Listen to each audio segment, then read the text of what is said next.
মুসলমানদের ভিতরে দুইজনকে আল্লাহ তাম দুনিয়ার বাদশা বানাইলেন। একজনের নাম বাদশা জুলকারনাইন, আর একজনের নাম হযরত সুলাইমান আলাইহিস সালাম। বাদশা জুলকারনাইন রাহিমাহুল্লাহ তিনি এত বড় বাদশা ছিলেন, সূর্য উদয় যেখান থেকে হয়েছে তিনি সেই পর্যন্ত সফর করেছেন। সূর্য যেখানে ডুবে গিয়েছে উনি সেইখান পর্যন্ত সফর করেছেন, শিমালে জুনুবে। আবার আপনাকে বুঝাই, আধুনিক বিজ্ঞান সূর্য যেখান থেকে উঠে পৃথিবীর একবারে শেষ প্রান্ত, আজ পর্যন্ত তারা সেখানে যেতে পারে নাই। সূর্য যেখানে ডুবে যায় পৃথিবীর একবারে শেষ প্রান্তে, আজ পর্যন্ত বর্তমান আধুনিক বিজ্ঞান সেখানে যেতে পারে নাই।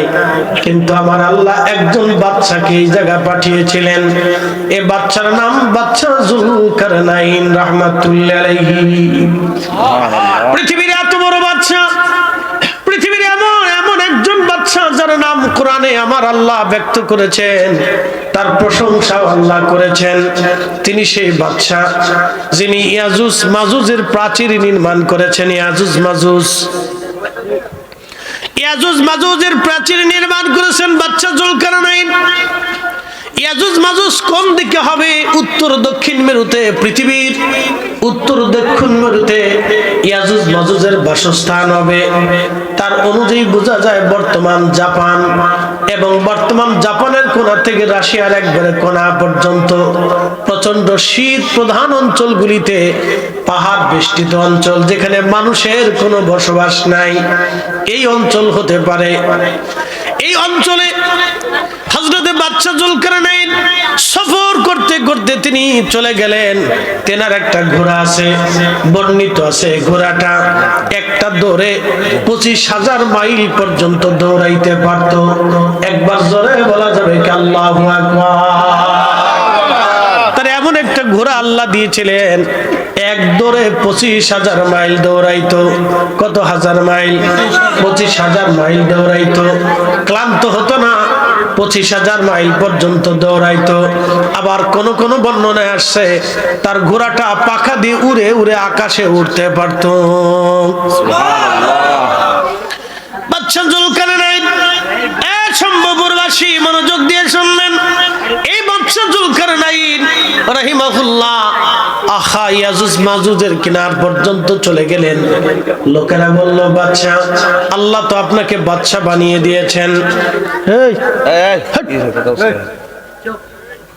কথা কথা না, তোকে ভিডিওর জ্বালা আমরা আসছি, কথাগুলো ভিডিও নষ্ট হয়ে যাবে, ঠাডা পড়বে ভিডিওর উপর।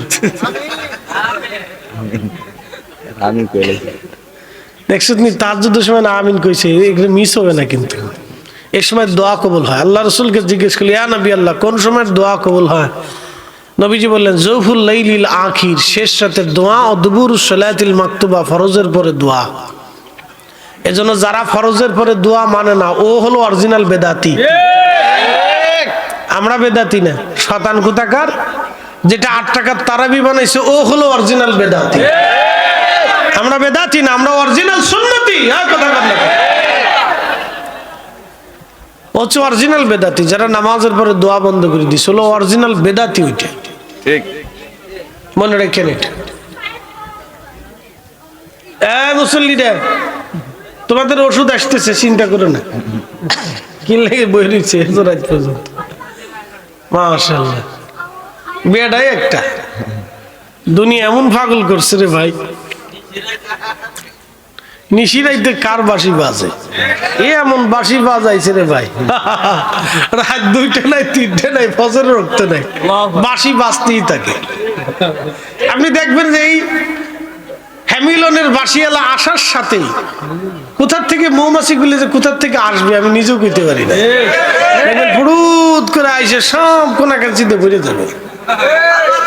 এই জিন কোথার থেকে আসবে দেখবেন, কিছু কিছু জিনও আসবে, জিনের ওই কোনাকাঞ্চিতে দাঁড়ায় থাকবে যে হুজুর আইসে দিকে যাই। একসাথে আল্লাহু আকবার। খুব মনোযোগ দিবেন। আল্লাহর দুনিয়ার সেরা বাদশা জুলকারনাইন রাহমাতুল্লাহি আলাইহি ইয়াজুজের সেই কিনার পর্যন্ত পর্যন্ত তিনি চলে গেলেন। লোকেরা বলল, বাদশা, আল্লাহ আপনাকে দুনিয়ার বাদশা বানিয়েছেন। এই এলাকা থেকে, এই অঞ্চল থেকে একটা দল মানুষ আছে যারা 120 হাত করে লম্বা, চুলগুলি তাদের লাল লাল, বিকট তাদের চেহারা। হযরতে আদম সফিউল্লাহ লম্বা ছিলেন 60 হাত, আর ওরা লম্বা হবে 120 হাত। কি ভাবতেছেন বলেন তো? 120 হাত একটা মানুষ যদি এখানে আসে, আর আমরা যদি তার সাথে মারামারি করতে যাই, অবস্থা কি তো হইব? কর দৌড়ে দৌড়ে সিমটি দিয়ে এমনি হাত দিয়ে দৌড়ে ফেরাত করে মেরে দিবে, চলে যা। এর সাথে মারামারি করার সুযোগ আছে? তো খুব মনোযোগ দেন। 120 হাত করে লম্বা, ইয়াজুজ মাজুজ, চুলগুলি লাল লাল, বিকট তাদের চেহারা, কিন্তু মানুষের বংশধর। ইয়াজুজ মাজুজ হল ইয়াফেসের বংশধর। শুনে যান, নূহ আলাইহিস সালামের 4টে বেটা ছিল, হাম, সাম, ইয়াফেস, কেনান। তো কেনান তো পানিতে ডুবে মরে গেল, বাকি রইল 3 জন, হাম, সাম, ইয়াফেস। হামের বংশধর হচ্ছে আরবরা, সামের বংশধর হচ্ছে অনারবরা, ইয়াফেসের বংশধর হলো আফ্রিকানরা। কিন্তু এই ইয়াফেসের বংশধর হবে আবার ইয়াজুজ মাজুজ।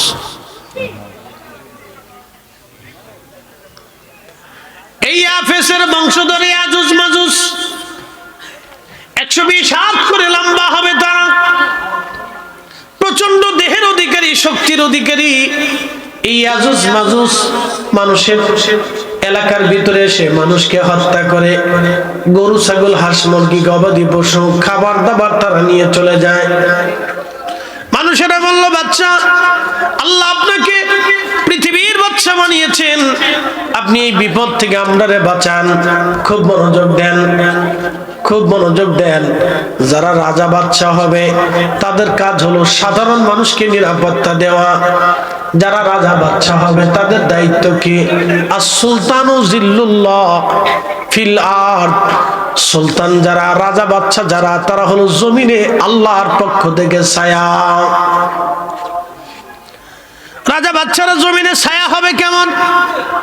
বট গাছের নিচে মানুষ যেমন ছায়া পায়, কুকুরও ছায়া পায়, বিড়ালও ছায়া পায়, পশু পাখিরাও ছায়া পায়। ওই রাজা বাদশা যারা হবে তারা হলো জমিনের ছায়া। তারা মানুষদেরকে নিরাপত্তা দিবে। তাদের কাছে অন্ধ যেমন, ধনীও তেমন, গরিবও তেমন, তাদের কাছে সবাই থাকবে সমান। রাজা বাদশারা ধনীদেরকে যেই চোখে দেখবে, গরিবকে সেই চোখে দেখবে।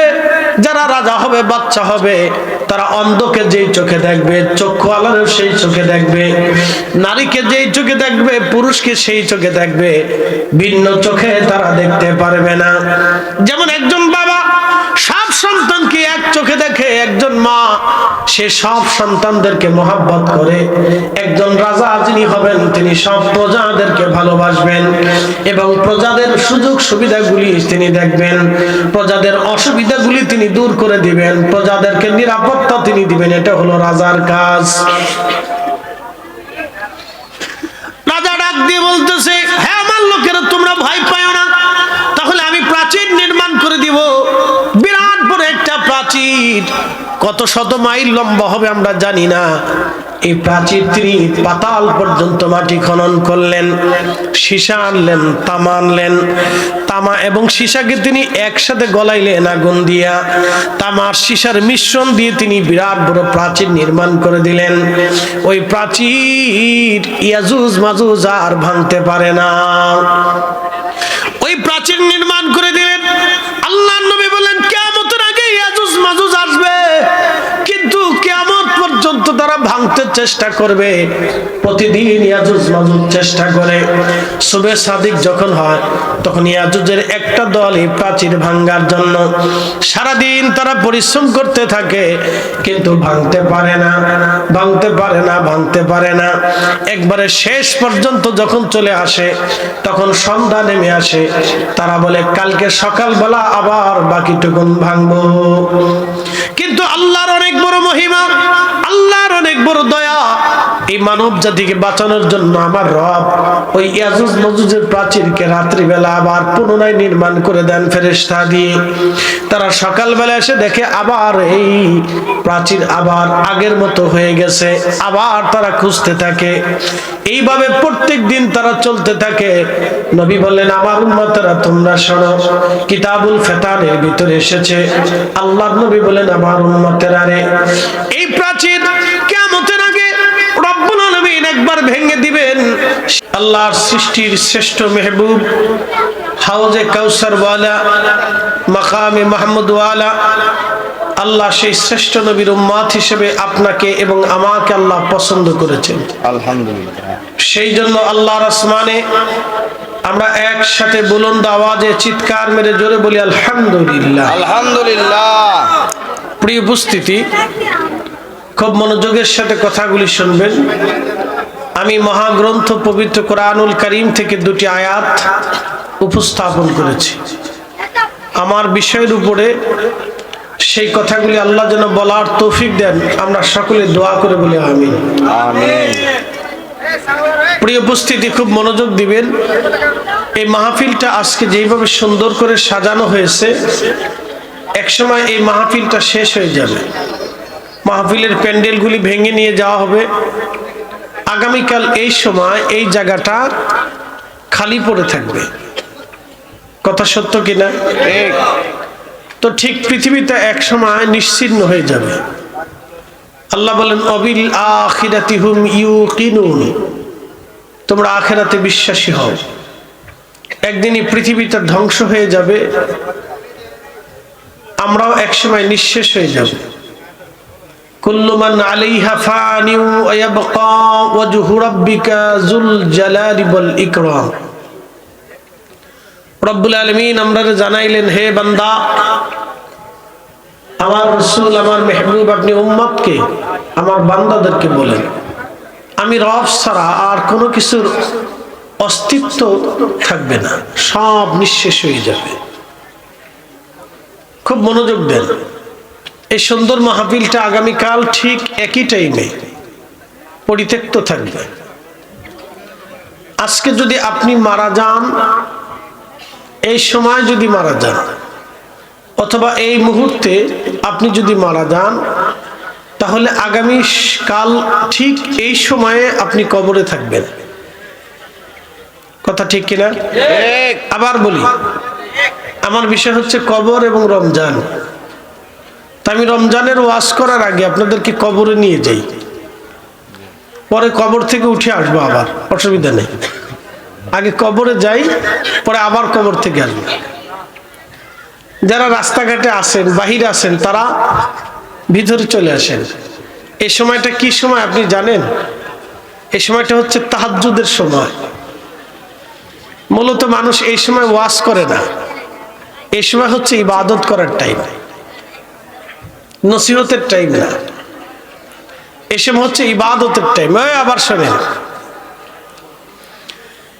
ইয়া আইয়ুহাল মুযাম্মিলু কুমিল লাইলা ইল্লা ক্বালিলা।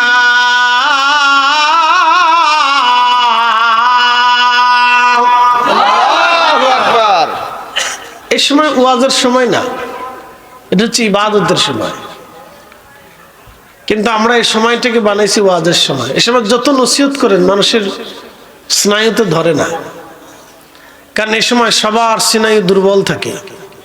শ্রোতা, বক্তা সবার স্নায়ু দুর্বল থাকে, যার কারণে আপনি যত ভালো ওয়াজই করবেন, এসে ওয়াজ ধরবে না, শুধু শুনবেন, শ্রুতির মধুর লাগবে, কিন্তু এটা মগজের ভিতরে আপনি ধরে রাখতে পারবেন না।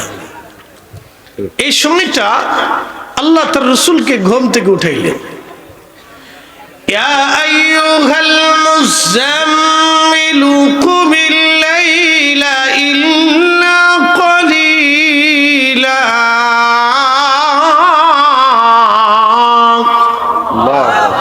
ও কম্বলওয়ালা নবী, নবীজির একটা কম্বল ছিল। এই কম্বলটা কালো ছিল। এক পাট বিছানায় বিছাইতেন, আর এক পাট গায়ের ভিতরে জড়িয়ে রাখতেন। বুঝেন, তিনি সৈয়দুল কাউনাইন ওয়াস সাকালাইন, তিনি দুজাহানের সরদার। একটা কম্বল বিছানায় দিতেন, গাঁর উপরে দিতেন। এই কম্বল মোড়া দিয়ে নবীজি শুয়ে আছেন। আল্লাহ ডাক দিলেন, ইয়া আইয়ুহাল মুজাম্মিল, ও কম্বলওয়ালা, কুমিল লাইলা ইল্লা কলিলা, আপনি রাতের একটা অংশ উঠে ইবাদতে বসেন। নিসফাহু আবিনকুস, অর্ধাংশ অথবা তার থেকে কম। এই সময় আল্লাহর নবী ঘুমাইতেন না। আর আয়াত আল্লাহ ওয়াজ করলেন, ওয়া মিনাল লাইলি ফাতাহাজ্জাদ বিহি নাফিলাতাল লাক আসা।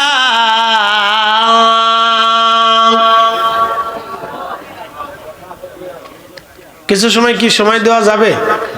এই আমার দিকে তাকান, আমি আগেই বলছি এটা ওয়াজের সময় না, এটা হচ্ছে ইবাদতের সময়।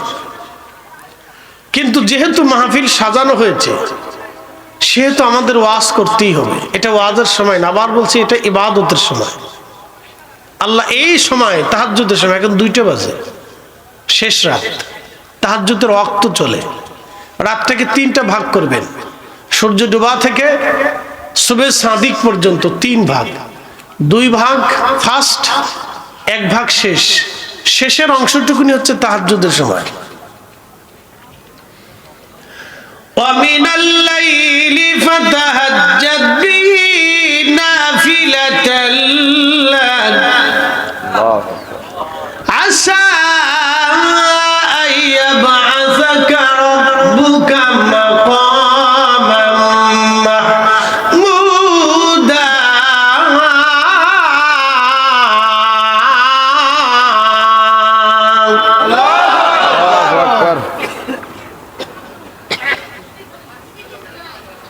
وَمِنَ اللَّيْلِ فَتَهَجَّدْ بِهِ نَافِلَةً لَكَ।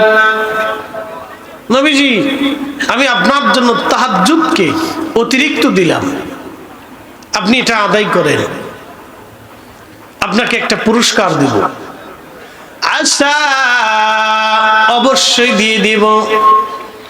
আইয়াবাসাকা রাব্বুকা মাকামান মাহমুদা।